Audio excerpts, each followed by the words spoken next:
Individuals: Aidan Tanner.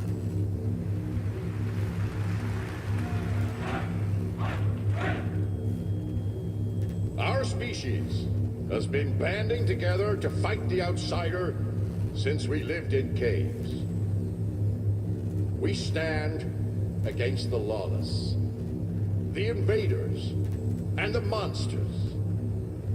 And we're proud to do it. But you have to remember one thing.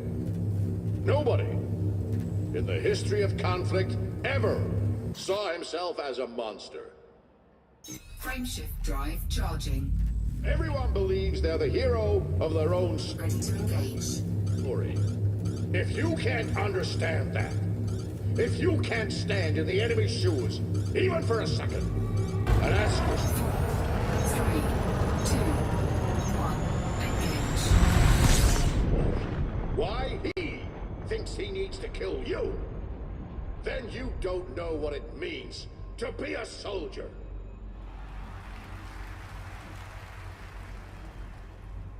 Frameshift drive charging. Aidan Tanner, addressed to Federal Cadets, 3298. Admiral Aidan Tanner is a senior officer in the Federal Navy.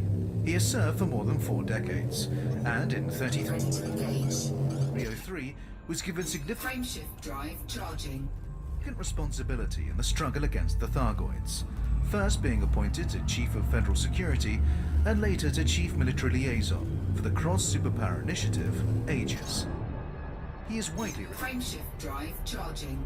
respected, even Frameshift drive charging. outside of federal space, his conscientious approach to conflict.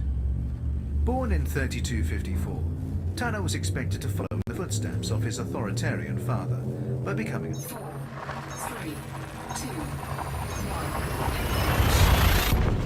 1, doctor, but instead enlisted in the Federal Navy, along with a group of friends, in what he would later describe as a rash act of adolescent rebellion that I have not once regretted. Tanner's father died in 3277. The two never resolved their estrangement. Tanner's early naval career was anything but distinguished. Known to his comrades in arms as Spoonie for his habit of eating directly from fuel scooping. kids instead of using plates, he was distinguished more by his irreverent sense of humor than his competence. 6 months in, Fuel scoop disengaged. Frameshift Tanner was drive found to be charging. responsible for a scurrilous newsletter that satirized several senior officers, including Sergeant Burke Hazel, who was offended and deeply hurt. Hazel had taken a personal interest in Tanner and had encouraged him 4, 3, 2, 1, to persist when the cadet had struggled with basic training.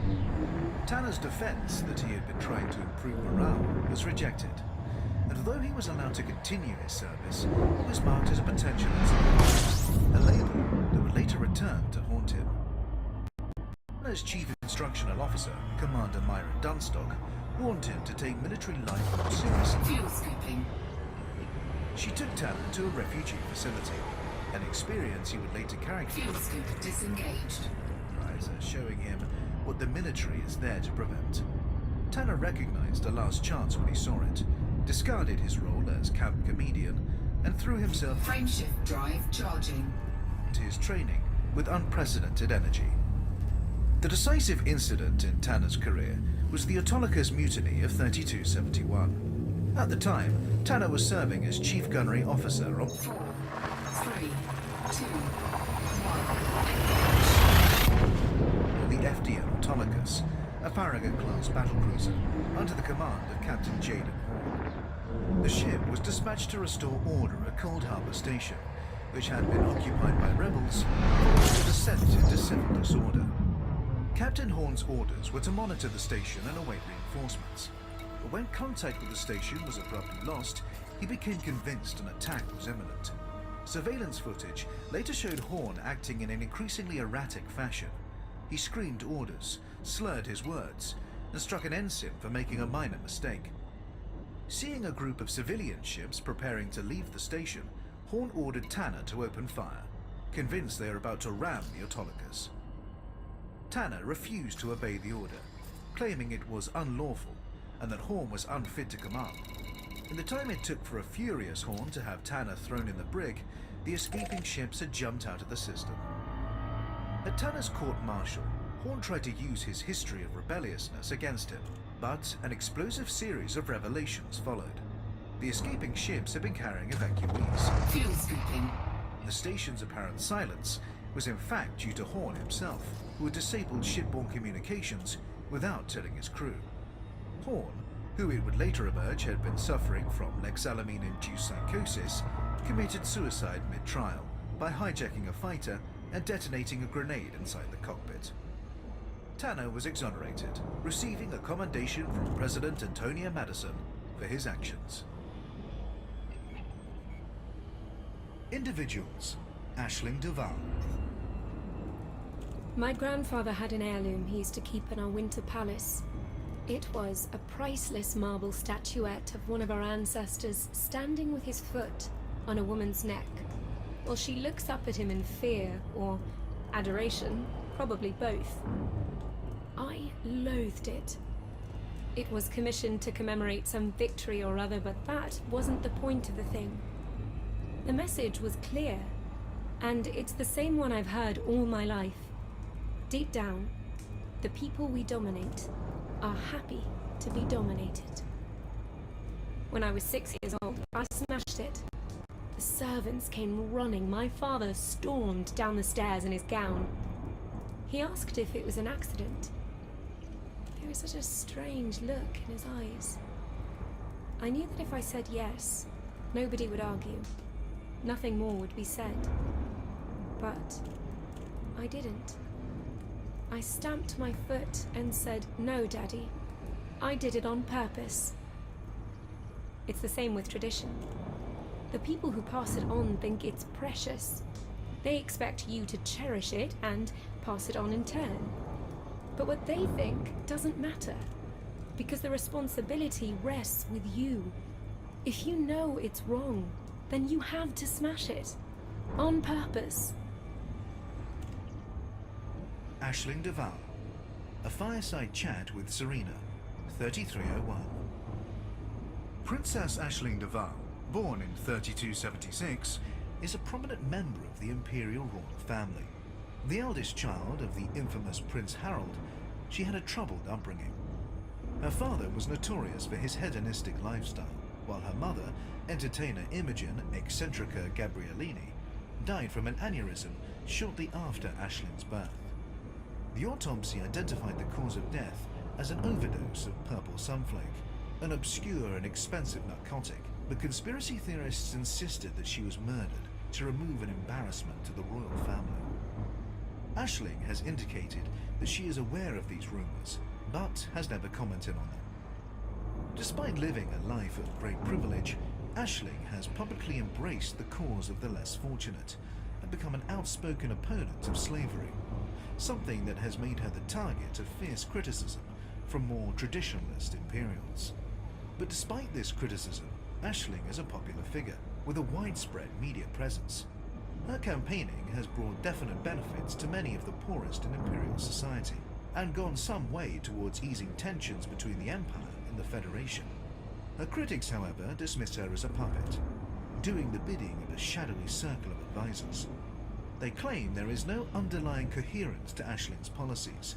To them, she is a naive and sentimental child, without the necessary experience for politics, backing one populist cause after another, always conscious of how her activism is affecting her brand. Significantly, the most savage of Aisling's critics and the staunchest of her defenders agree on a counterpoint to this, that her apparent vacuity is nothing but a creating devices whom others believe are exploiting her. The People's Princess, they argue, is exceptionally good at being underestimated. Following the death of Hengist Duval in 3301, Aisling was considered by many to be a viable contender for the imperial throne. As Aisling was born out of wedlock, however, and her father was removed from the line of succession on the grounds of mental incapacity, Arissa Lavinie Duval was deemed to have the stronger claim. Individuals. Albert Tesreau.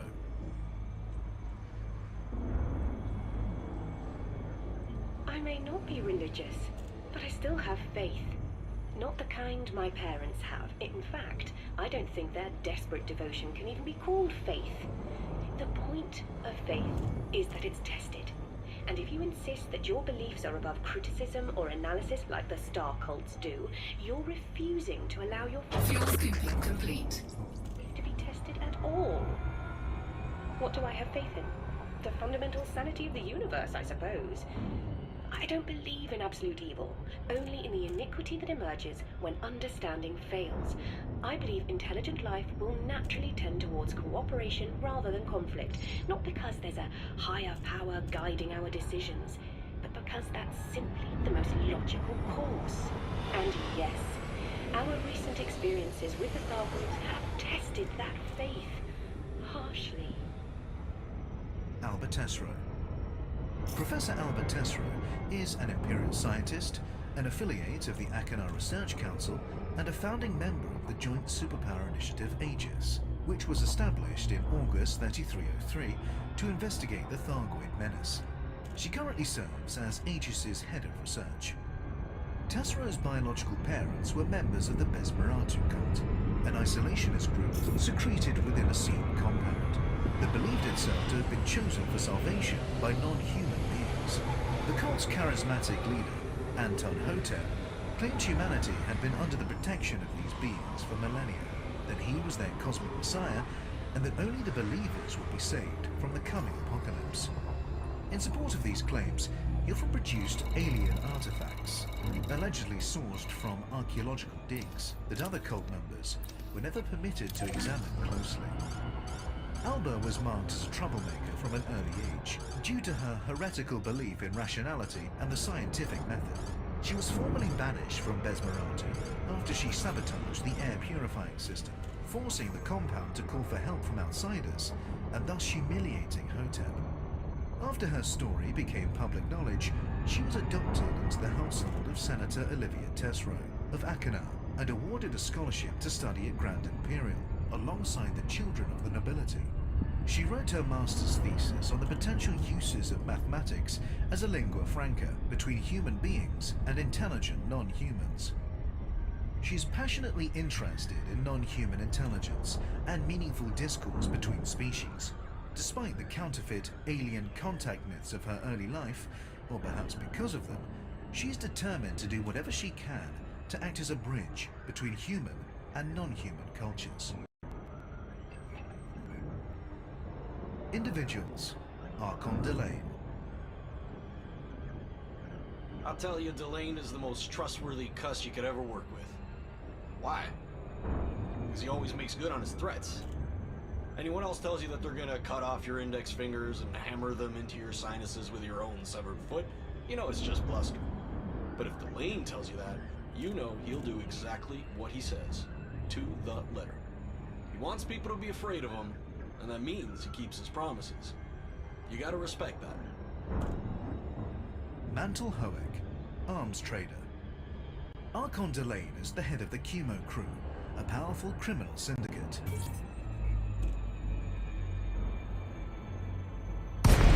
He refers to himself as the Pirate King, a title not recognized by any government. Delane's early life is not...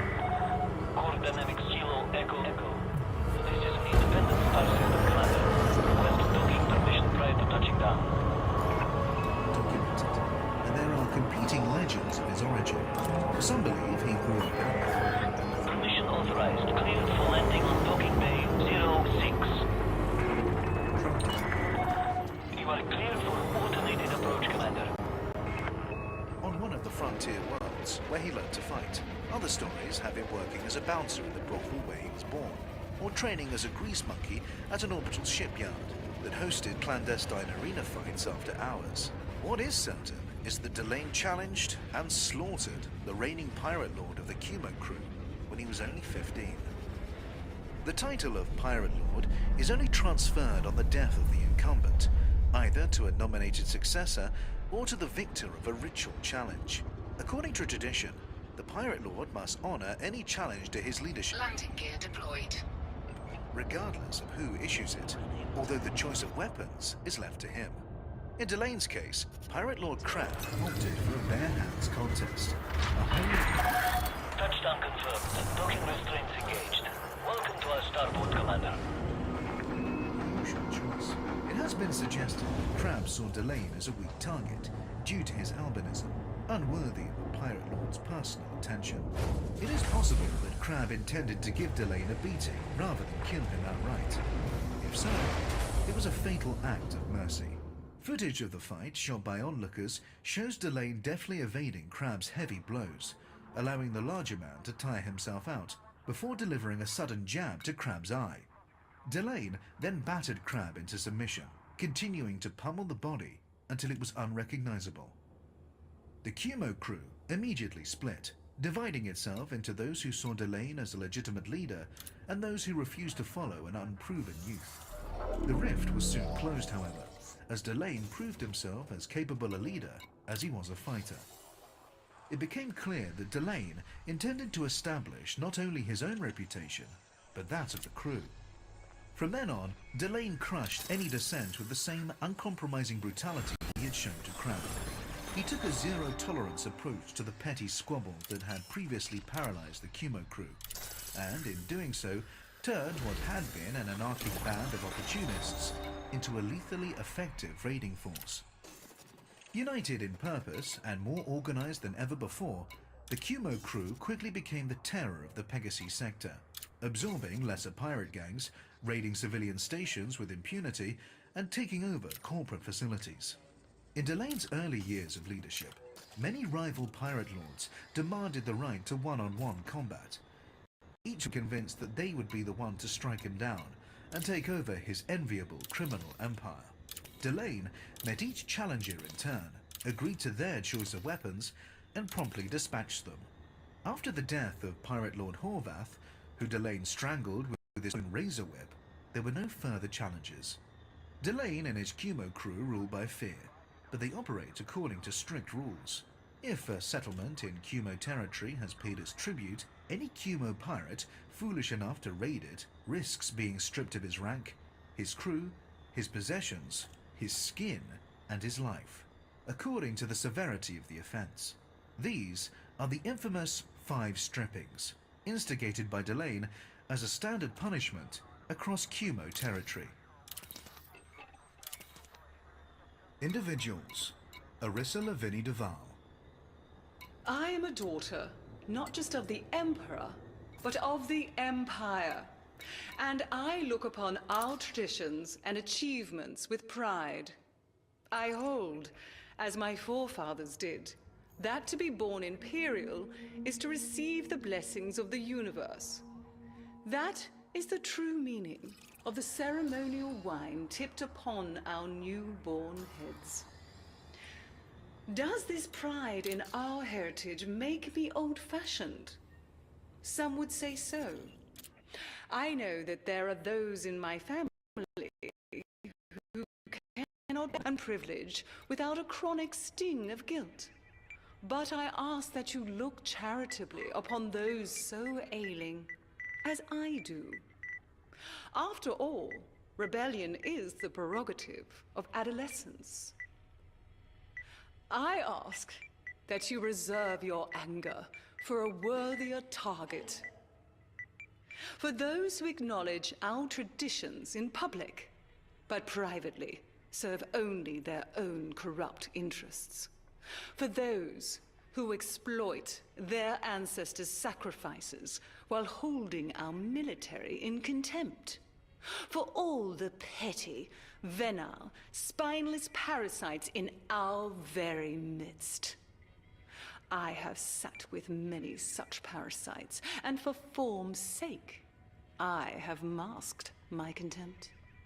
But that mask has served its purpose, and now I cast it aside.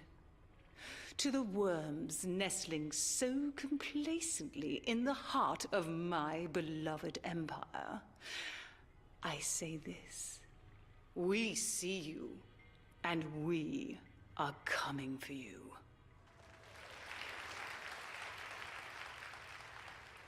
Arissa Lavinie Duval, private speech given at her post-coronation dinner.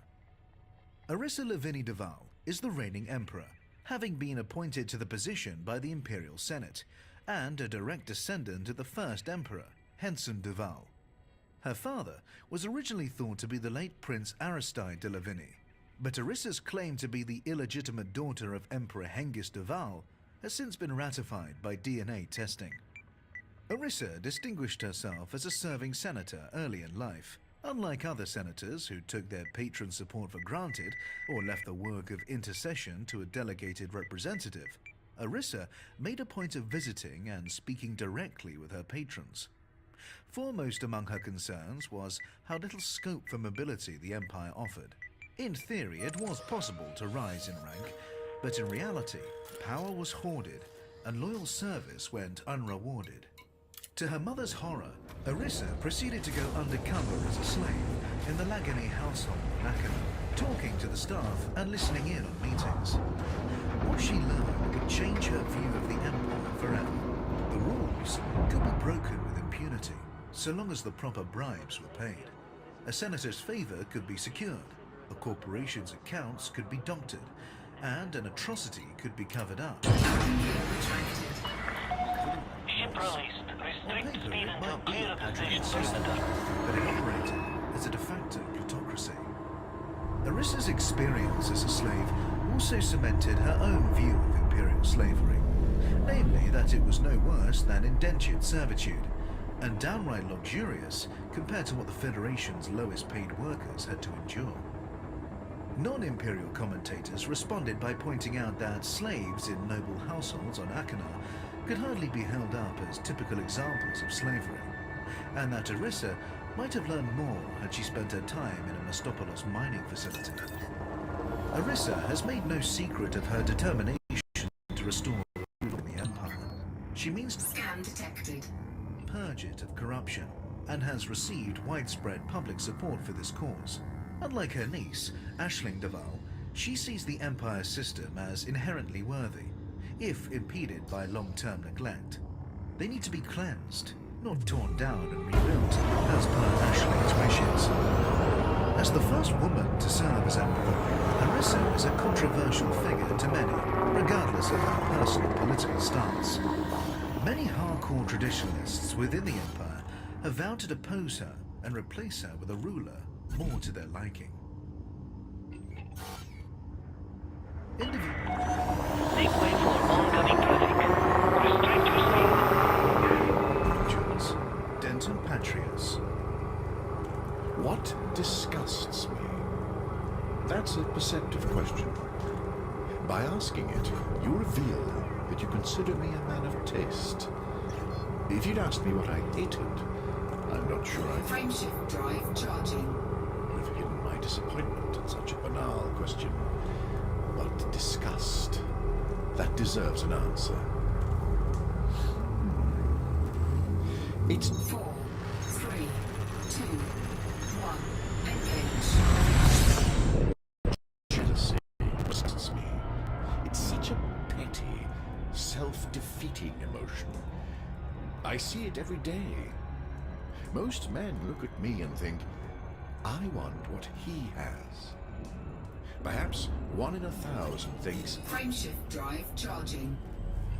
how can I achieve what he achieved? Now, he's not jealous, he's motivated. Who knows, we might work together one day. But most men are not. 2,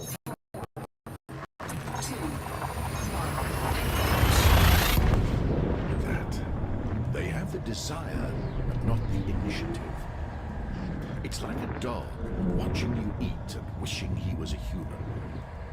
And that's the tragic thing about jealous people. They think they hate me, but really, they hate themselves. Because deep in their hearts, they know they're too lazy to fight for their dreams. Frameshift drive charging. Denton Patrick, Frameshift drive charging. a fireside chat with Serena, 3302. Frameshift drive charging. Denton Patrius is a powerful Imperial senator and the Admiral of the Imperial Fleet. He is a controversial figure, admired by many Imperials for his wealth and influence, but deeply unpopular. Ready to engage. 4, 3, 2, 1. Other quarters for his uncompromising approach to debtors. He is also noted for commanding one of the strongest private military fleets in colonized space. He issued Warning. Temperature critical. via shell companies, only to later hike up the interest rates. When the government defaults on the loan, a common occurrence, Patrius moves in to foreclose. Since few governments are able to match the power of his private fleet, this is usually a one-sided affair, although some governments have appealed for and received the aid of independent pilots. This strategy has brought numerous systems under the control of Patrius's various corporations. If Patrius has any long-term goals beyond increasing his personal power and holding the line against the Alliance and the Federation, they're not publicly known. Politically, he has always played the part of the loyal Imperial. He accepts the need for progress, and has devoted considerable attention to eradicating the Emperor's Order, an insurgent organization responsible for the assassination of Emperor Hengist of Al. His support for the Empire has been well rewarded, and as Admiral of the Fleet, he enjoys an enviable level Cannot comply. of prestige. But even this may not be enough, Cannot comply. and many have speculated Cannot comply. Cannot Patrius comply. harbors a desire to become Emperor. Cargo scoop deployed. The period of uncertainty that followed Cargo scoop retracted. the death of Hengist of Al, Patrius suggested that the title of Emperor is not lying on the basis of public support, rather than lineal consent. The statement was widely interpreted as a bid for the throne. Cannot comply. When the succession passed to Orissa Lavinia to the Senate, Patrius did not contest it. Cannot comply. Cannot comply. The issue of who should succeed Orissa Lavinia de Val is now a pertinent one. Imperial commentators have suggested that Patrius's highly visible courtship of Prince Cannot comply. as Ashling de Val may be part of a long-term strategy, as well as a piece of savvy media manipulation. Orissa Lavinia de Val has no children, Frameshift drive charging. whereas a child born to a Patrius de Val partnership could be an extremely strong Frameshift drive charging. contender for the throne. Ready to engage. Individuals: Edmund Mahon, Naturally, we faced crypt. 3, 2, 1. Engage. This is an over-the-loop conflict. Many people thought we should have been in there, guns blazing. On the one hand, you have a system that wants to be independent, and on the other, you have the oppressive Federation telling them no. The authorities in Lu put out a call for aid, and what did the Alliance do? We turned them down. That would never have happened on the Holos, would it? I would have been at the head of the Alliance fleet, taking down the Fed-Cap ship with a well-aimed torpedo up the tailpipe.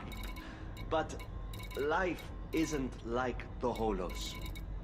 You need political and legal clarity. When Lu asked for our help, who exactly was doing the asking? The people? All right then, which people? Who counted their votes, and how was the process monitored? Was their decision an informed one, or were they bombarded with propaganda? The Alliance is rigorous, you see. You can't join a voluntary association of free systems unless you can offer demonstrable proof of your freedom to choose.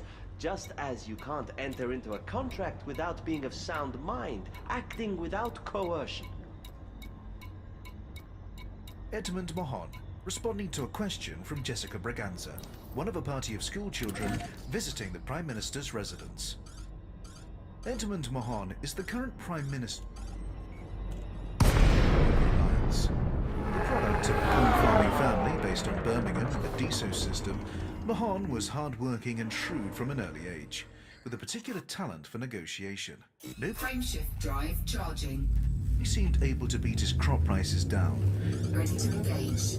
He always managed to shave something off the asking price of any tools or machinery the family needed. In the first book of his autobiography, The Shadow of Silo 7, he attributes this talent to preparatory research. 4, 3, 2, 1. Engage. Claiming that he always found out as much as he could about the people he would be dealing with before meeting them. At 18, Mahon won a federal scholarship to study law. Frustrated with what he saw as the imbalance of power between corporations and their employees, Mahon intended to specialize in Fuel scooping.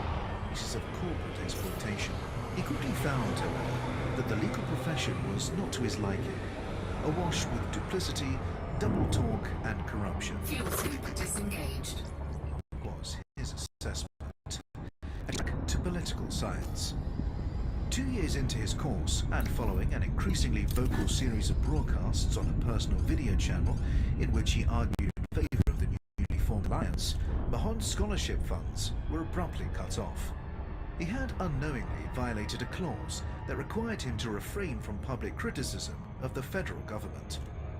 Unwilling to return to his family without having made something of himself, Mahon had no choice but to look for work while continuing to study. The bar in which he had spent so many hours as a student was happy to take him on as a bartender, and he proved so competent that after his graduation he took on the role of manager. Mahon claims it was this experience, rather than any innate idealism, that set him on the path to becoming a career politician. As he puts it, a good bartender has to be able to listen, and to give equal respect to everyone while demanding that others do the same. He has to be able to distinguish what is meant from what is said, encourage free exchange of views while tactfully enforcing the rules, and, when necessary, break up fights. Mahon's break into politics came when his friends encouraged him to run for city office against the favoured corporate candidate, Jensen Crane. The Mahon campaign began as a token protest, since Crane was expected to win by a comfortable majority. Mahon eviscerated Crane in the live debates, however, winning over the audience with a combination of wry humour and an empathetic awareness of local concerns that Crane could not hope to match, living as he did in a high-altitude apartment complex. Crane was elected by a narrow margin, but Mahon's supporters begged him to continue in politics. So it was that, at the age of just 27, Mahon found himself working alongside elder statesperson Irene Mendel, helping with the campaign to break the DSO system away from the Federation and make it a part of the Alliance. By the time DSO joined the Alliance in 3286, Mahon was a seasoned parliamentarian. He served as a planetary representative several times before making his bid for the premiership. Individuals. Felicia Winters. Politics has always been a breeding ground for lies. But one lie outshines all the others. And today, we heard it once again. It is the insinuation that to seek a diplomatic solution is weak. That a preference for discussion over conflict means we're afraid to fight. We are accustomed to this, of course. We've heard the president...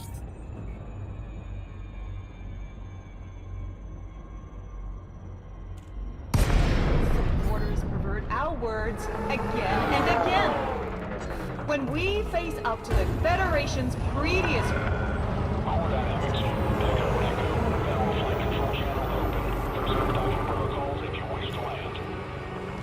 wrongs, they mock us for our so-called liberal guilt. Landing permission granted. Assigned to landing pad 4-3.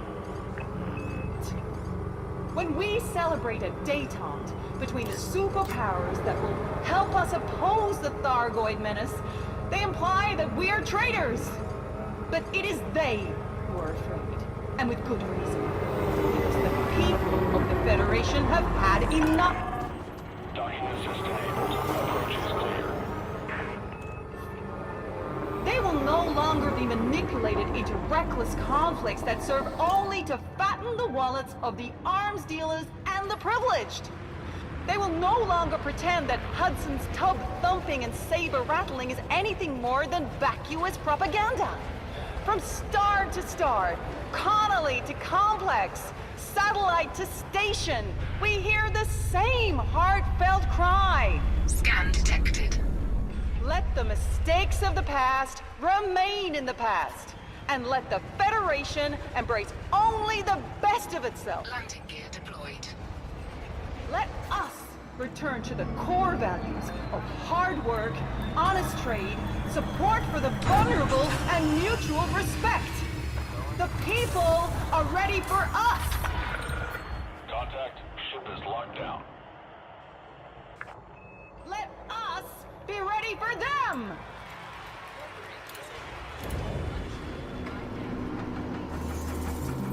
Felicia Winters, Liberal Party Annual Address, 3303. Felicia Winters is the head of the Liberal Party of the Federation, and as such serves as ex officio shadow president, opposite President Zachary Hudson of the Republican Party.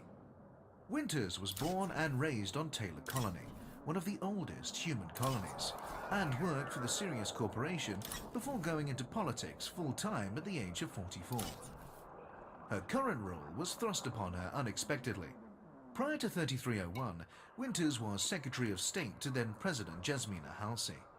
When both Halsey and Vice President Ethan Naylor went missing aboard Starship One, Winters became acting president. The assumption of this responsibility left her visibly shaken, and despite her popularity in Congress, it was widely felt that she was not up to the job. The Liberal Party was in a state of crisis at the time following the Lu conflict.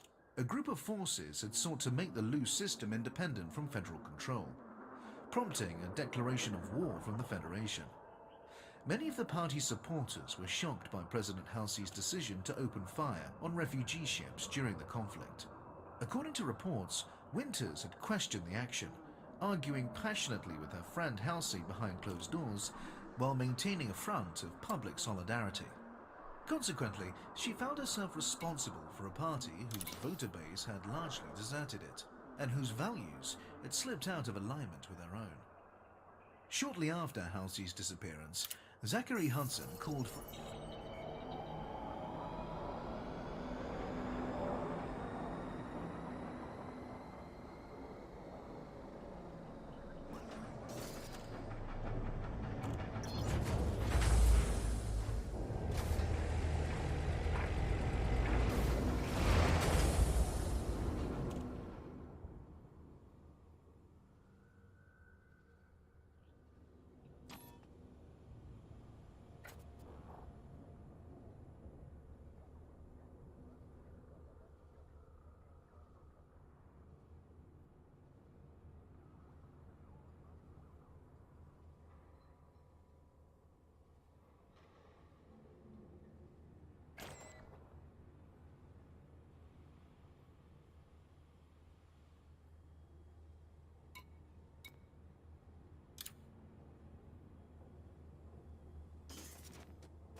scan detected.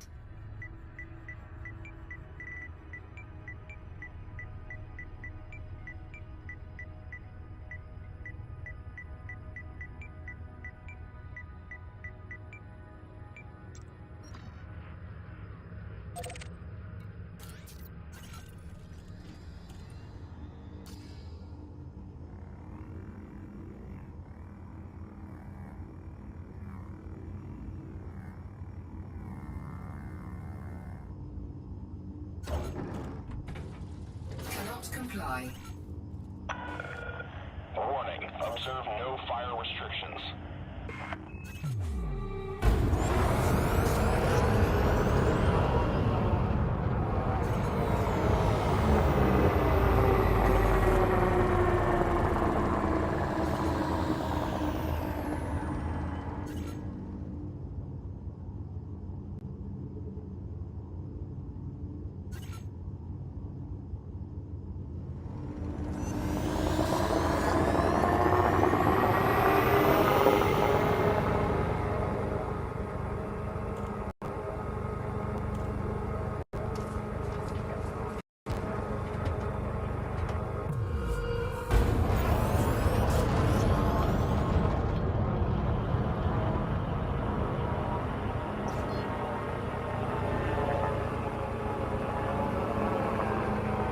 Frameshift drive charging.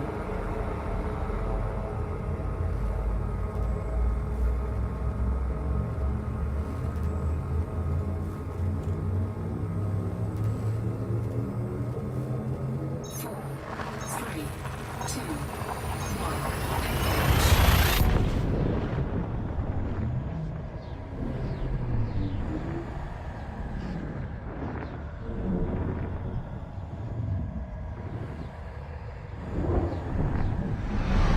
Mission objective detected.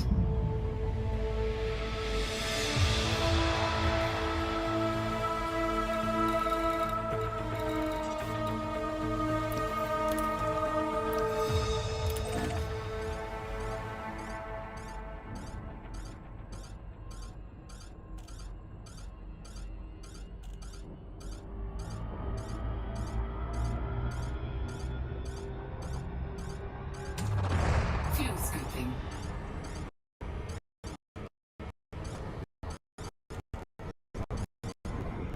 Fuel engaged.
Incoming mission critical message.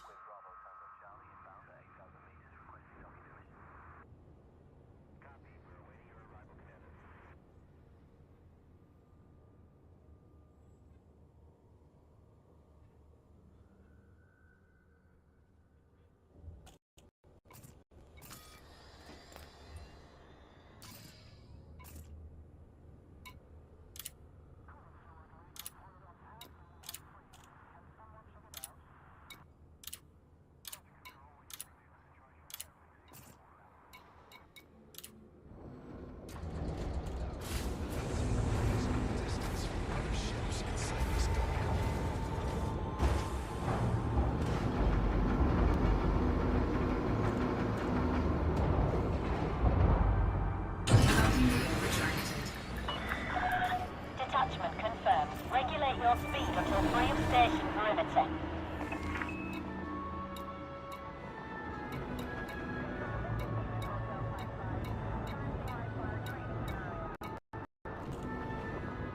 This is an important announcement. Security surveillance is in effect in the vicinity.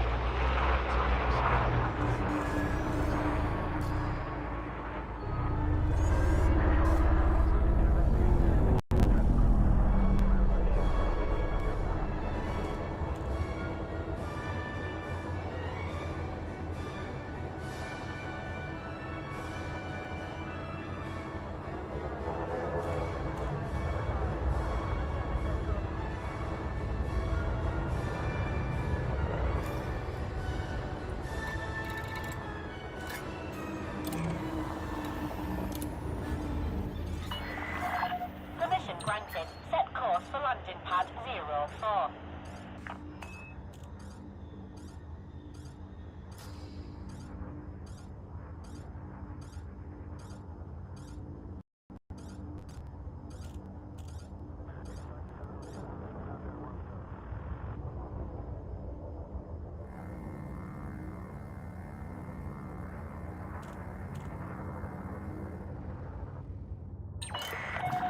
Automated approach engaged.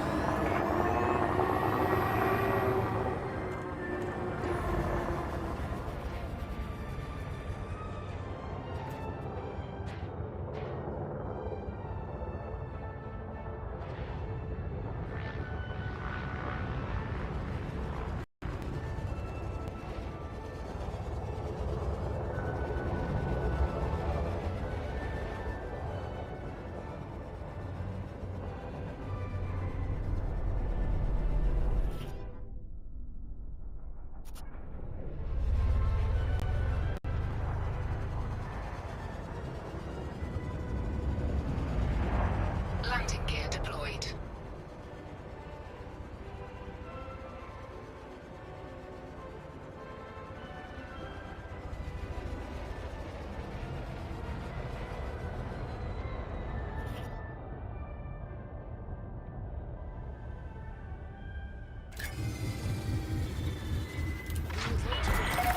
Touchdown. Deactivating docking system.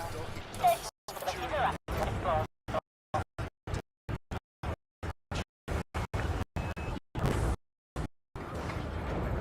Landing gear retracted. Docking coupler disengaged. Your way is cleared for departure.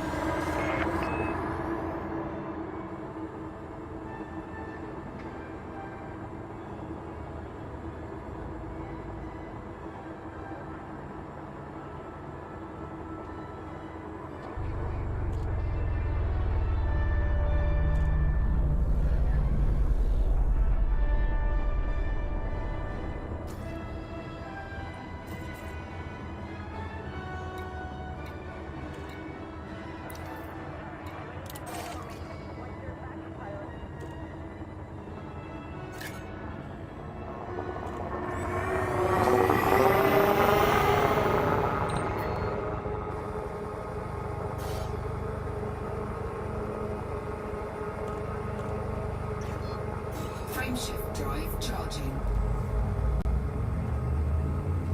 4, 3, 2, 1. Engage. Incoming mission critical message.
integrity compromised.